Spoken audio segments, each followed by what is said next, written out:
ഇങ്ങനെ ഫണ്ട് ശേഖരിക്കുമ്പോഴും ദുരന്തബാധിതർക്ക് അടിയന്തര സഹായങ്ങൾ ആവശ്യമാണ് എന്ന് ബോധ്യപ്പെട്ടിട്ടുണ്ട്.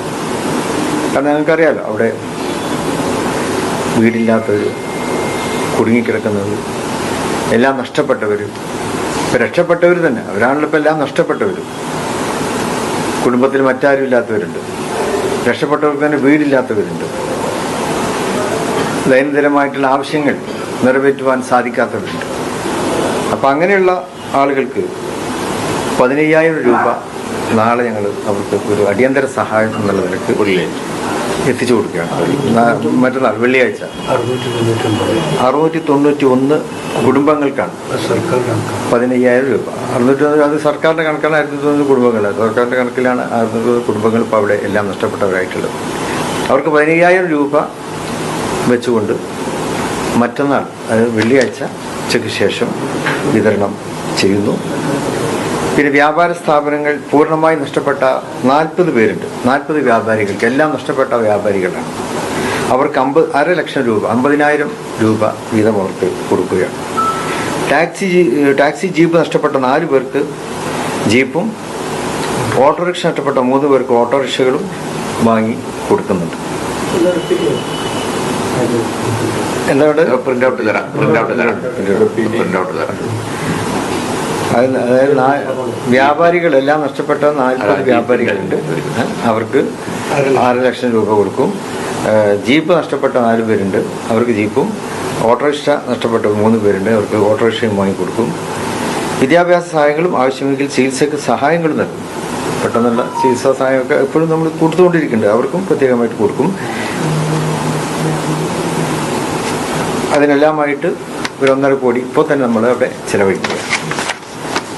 പിന്നെ തൊഴിൽ പദ്ധതിയാണ്. നമ്മൾ നേരത്തെ പറഞ്ഞിട്ടുണ്ട്, ദുരിതബാധിത മേഖലയിലെ ഉദ്യോഗാർത്ഥികൾക്ക് അവർക്കിപ്പോൾ നാട്ടിൽ പെട്ടെന്ന് ഇപ്പോൾ നമുക്ക് തൊഴിൽ നേടിക്കൊടുക്കാൻ പറ്റുന്നൊരു സാഹചര്യമല്ലല്ലോ ഇവിടെയുള്ളത്. അപ്പോൾ അവരെ UAE വിവിധ കമ്പനികളിൽ അവർക്ക് അവസരങ്ങൾ നേടിക്കൊടുക്കും. UAE KMCC ആണ് അതിന് നേതൃത്വം കൊടുക്കുന്നത്. അപ്പം മിനിഞ്ഞാന്ന് അവിടെ 50 പേരെ നമ്മൾ സെലക്ട് ചെയ്തു. അവരെ പ്രത്യേകമായി ഇൻ്റർവ്യൂ ചെയ്തു. 50 പേരെ സെലക്ട് ചെയ്ത് വെച്ചിട്ടുണ്ട്.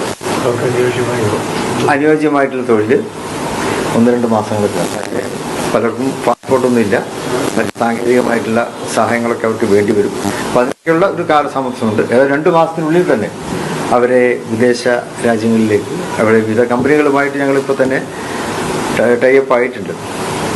നെസ്റ്റോ, അതുപോലെ തന്നെ സഫാരി ഗ്രൂപ്പ്, RP ഗ്രൂപ്പ്, ഇങ്ങനെയുള്ള കമ്പനികളുണ്ട്, വലിയ കമ്പനികളാണ്. അപ്പോൾ അവരുമായിട്ട് ഞങ്ങൾ ടൈപ്പ് ആക്കി ഈ 50 പേർക്കുള്ള ജോലി അവിടെ ഉറപ്പുവെക്കും. KMCC ആണതിൽ മുൻകൈ എടുക്കുന്നത്.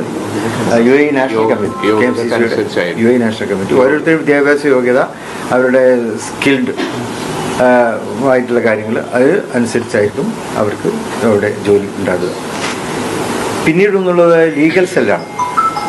ദുരിതബാധിത മേഖലയിലുള്ളവരെ നിയമപരമായ കാര്യങ്ങൾക്ക് അവരെ സഹായിക്കുന്നതിന് ഉള്ള ലീഗൽ സെല്ല് രൂപീകരിച്ചിട്ടുണ്ട്. മുസ്ലിം ലീഗ് നേരത്തെ തന്നെയുള്ള ലോയേഴ്സ് ഫോറുണ്ട്.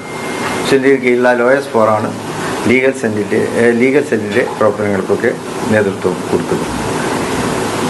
ഇനി ഉള്ളത് എല്ലാവരും ആഗ്രഹിക്കുന്നതാണ്, എല്ലാവരും നോക്കി നിൽക്കുന്നത്, ഗവൺമെൻറ് അത് തന്നെയാണ് ചെയ്യുന്നത്. പുനരധിവാസമാണ് നമുക്ക് ചെയ്യാനുള്ളത്. അവരെങ്ങനെ നമുക്ക് പുനരധിവസിപ്പിക്കാൻ സാധിക്കും? വീടും നാടും ഭൂമിയും ഒക്കെ നഷ്ടപ്പെട്ടവർക്കുള്ള പുനരധിവാസം. അതിന് മുസ്ലിം ലീഗ് അവർക്ക് 100 വീടുകൾ വെച്ചു കൊടുക്കാൻ ഉള്ള തീരുമാനം നേരത്തെ തന്നെ പ്രഖ്യാപിച്ചതാണ്. 100 കുടുംബങ്ങൾക്ക് 80 സെന്റിൽ കുറയാത്ത സ്ഥലവും 8 സെന്റിൽ കുറയാത്ത സ്ഥലവും 1000 സ്ക്വയർ ഫീറ്റ് വീടും നിർമ്മിച്ചു. 1000 സ്ക്വയർ ഫീറ്റിൽ കുറയാത്ത വീടും നിർമ്മിച്ച് നൽകും. 8 സെന്റ് ഭൂമിയിലാണ്. ഇതിനായി ഭൂമി കണ്ടെത്തുന്നതിനുള്ള ശ്രമങ്ങൾ ആരംഭിച്ചിട്ടുണ്ട്. സ്ഥലസംബന്ധമായ കാര്യങ്ങൾക്ക് സർക്കാരുമായി ചർച്ചയാണ്. കാരണം